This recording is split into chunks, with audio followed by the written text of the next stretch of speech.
Gros échauffement avant match.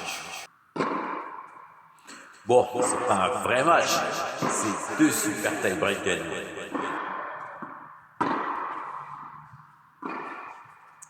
On se retrouve aujourd'hui pour un entraînement échauffement avant un match de compétition. Et là, ce sera avant deux super tie-break gagnants. Vous en avez l'habitude, vous l'avez reconnu, même s'il est en format petite mouche tout au fond. Désolé pour la résolution de l'écran. Je suis en grand angle avec une caméra pas très bien.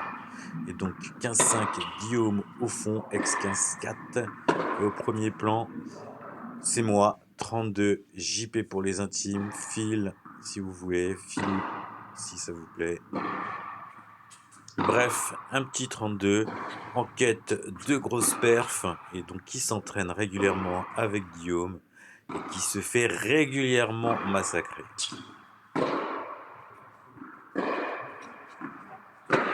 Dans cette vidéo, donc, on va regarder un petit peu comment ça se passe à l'échauffement avant d'entamer un match. On est plutôt dans des balles libres. On essaye de se faire plaisir, d'attaquer, de se répondre. Et surtout, de marquer psychologiquement son adversaire. Comme beaucoup de joueurs, j'essaie de parfaire mes coups. Ici, petit focus sur mon revers que je vais essayer d'améliorer. Mon coup droit, c'est pareil. Mais je suis plus focus sur mon revers et dois être beaucoup plus performant. En attendant de faire de ce revers un coup extrêmement fort, une arme fatale, il faut au moins qu'il soit performant sur la durée et qu'il ne donne peu de points.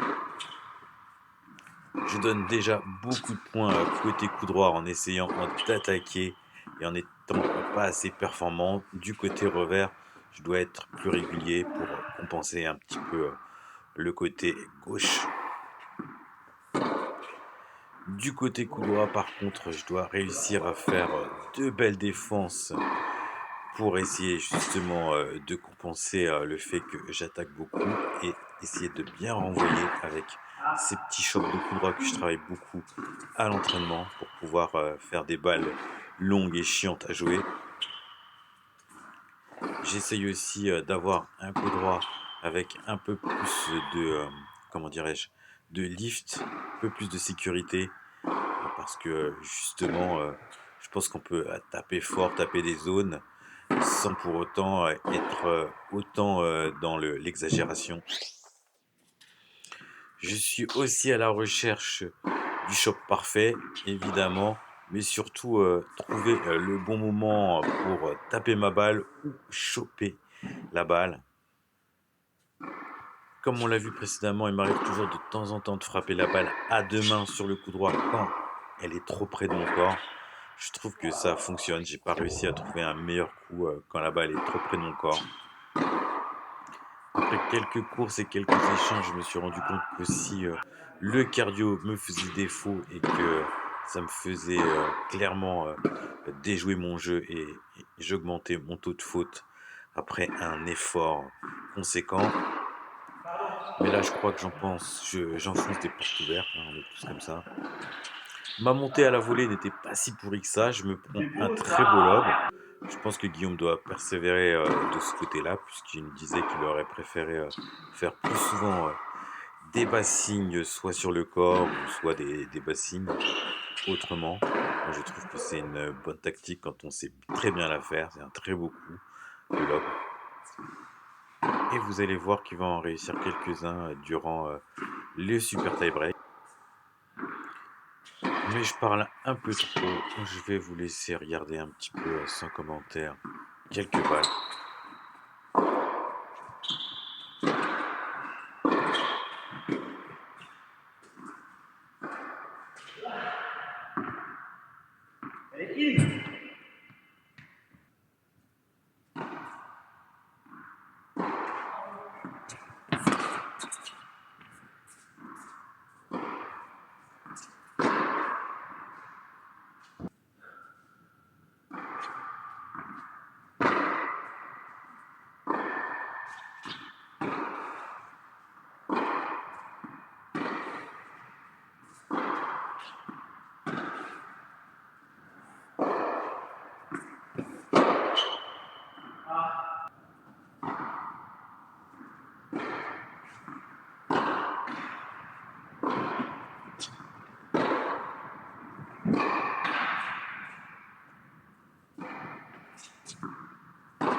Bon, allez, pour finir l'entraînement, on est parti sur un petit super tie-break, comme je vous l'ai dit au début. Il va y en avoir deux de suite.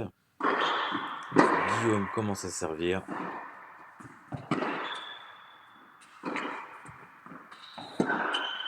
Première vieille faute, 0-1. Faut que j'enchaîne deux services maintenant.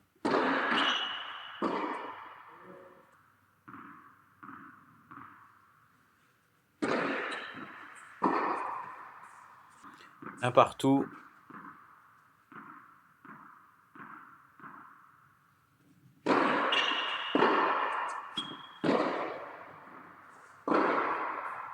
Faute, 2-1 pour moi.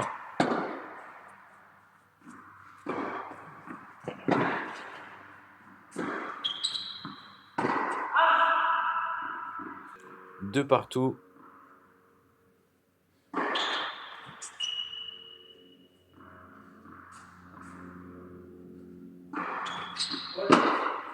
Double faute, 2-3, 3-2 pour moi.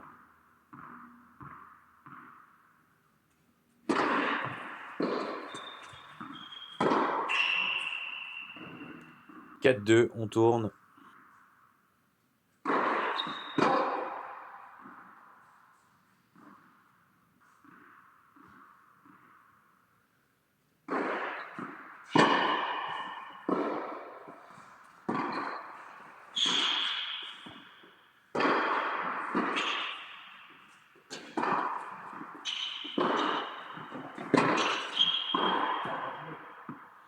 5-2, je prends mes distances avec Guillaume. »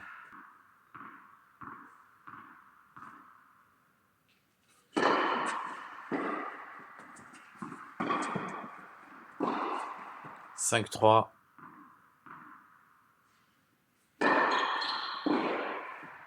Bien servi. 5-4.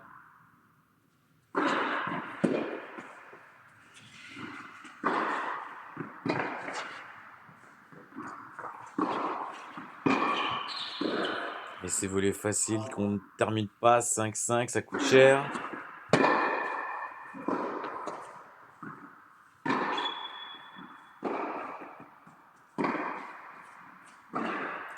Ne pas craquer sur le revers, très bien. 6-5.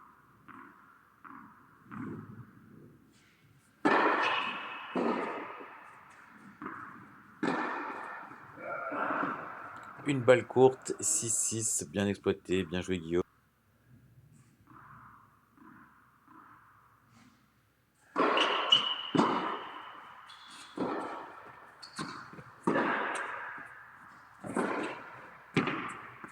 Faute 6-7. 7-6 pour moi, money time, point important.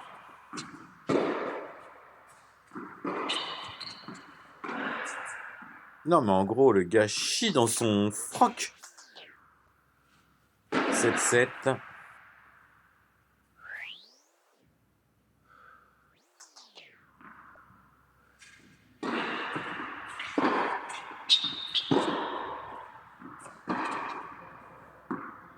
« 8-7 à 2 points du match. »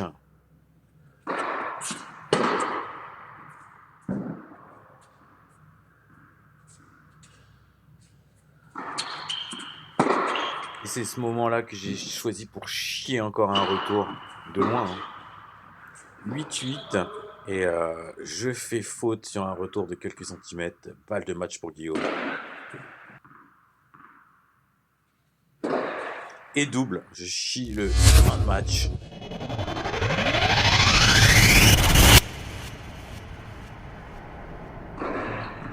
On repart sur un super tie-break. Je commence à servir. Et je fais une balle courte. Je suis puni. 0-1. Le break est déjà fait.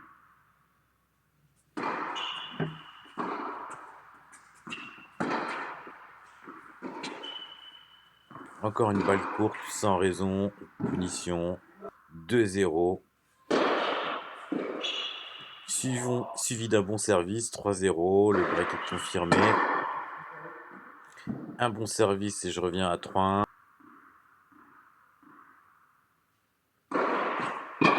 Un autre bon service, 3-2.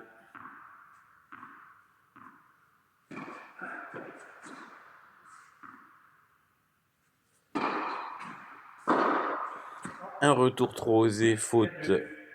4-2 pour Guillaume.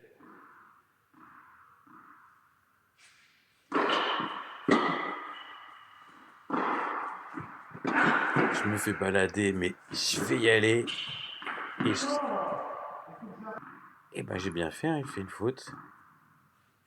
4-3, l'air de rien. Je reviens un petit peu. Un revers un peu mou. Et tout de suite, je me fais attaquer. Je suis obligé d'essayer de remettre tant bien que mal.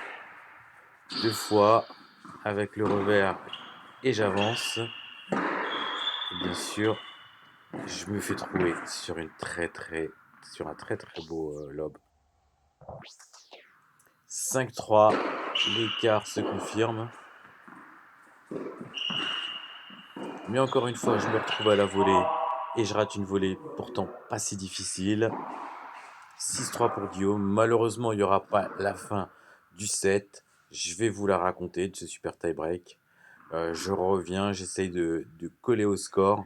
Je reviens petit à petit, je passe même devant. Mais malgré tout, je suis battu à la fin 11-9.